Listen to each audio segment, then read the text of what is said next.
and good evening, and tonight a special edition of Points of View to celebrate the programme's 30th anniversary.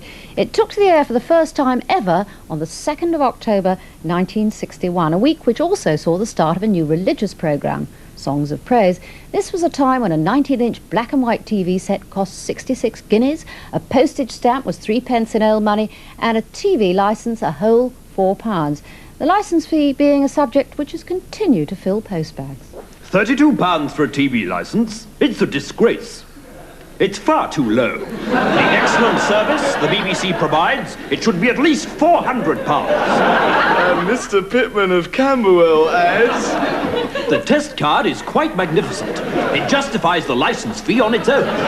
Personally, I think the fee is far too low. I would willingly sell my house and all its contents to help the BBC. Anyway, back to the 2nd of October 1961. What else could you have seen and maybe written about that week? Slow, slow, quick, quick, slow.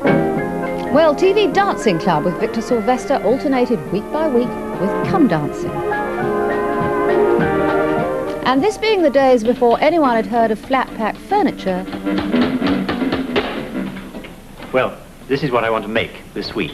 It's a writing desk. You too could have a home like Barry Bucknell, should you want to. 2 policemen were hard at work. Maigret. There's been a murder, madame. He's been shot. And his less sexy mate in uniform across the channel. Oh, good evening, all. Sitcom came in the form of the slick, fast-moving rag trade.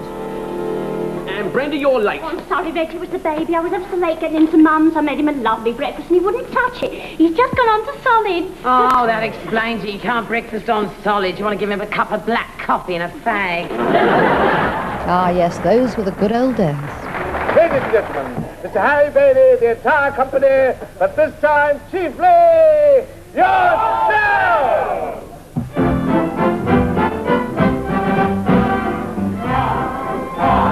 Leonard Sachs down at the old Bull and Bush. But back on Points of View in October 1961, Robinson Mark I was in the chair. Honestly, no relation.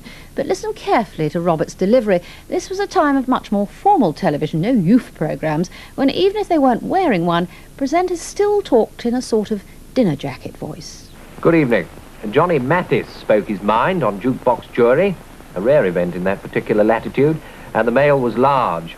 And keeping it in the family, we then had Robinson Mark II with a certain change of pace, and again, honestly, no relation. I noticed a television gardener talking about slug pellets the other day. Surely it's very difficult to hit a slug on the move. We explained that you simply put a slug pellet on the back of the hand and aim straight between the slug's eyes. It still doesn't seem quite fair. Kenneth was followed by a bloke called Barry, who got the job despite having completely the wrong surname. Dear Barry, please, please, please ask the Beeb to change that ghastly yellow background when you read Points of View. It makes you look as if you have yellow jaundice. Well, as you can see, it has been changed. Reminds me of that old TV commercial, remember? You wonder where the yellow went.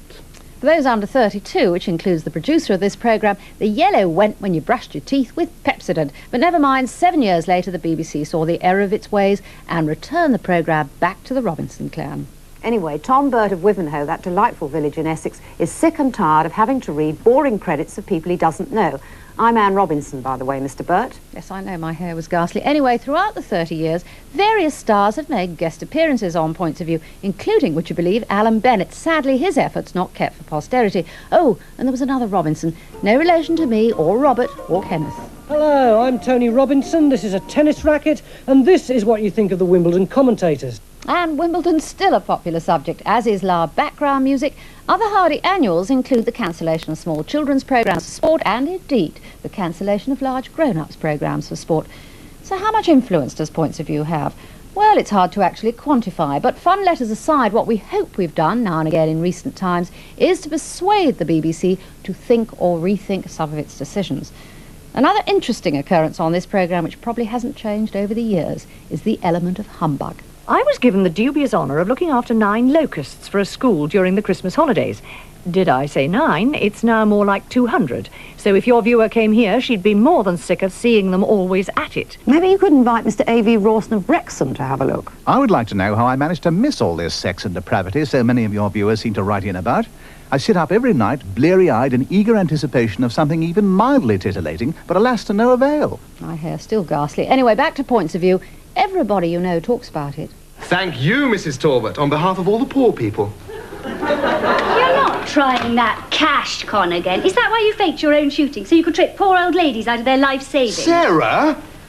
I didn't fake my own shooting. It was on television. It's already a much-requested item on Points of View. But Points of View is not without a sense of humour. Well, when you've been sent up as often as this programme. She won't like it. Hello, I'm Anne Robinson, and welcome to another edition of Pointless Views.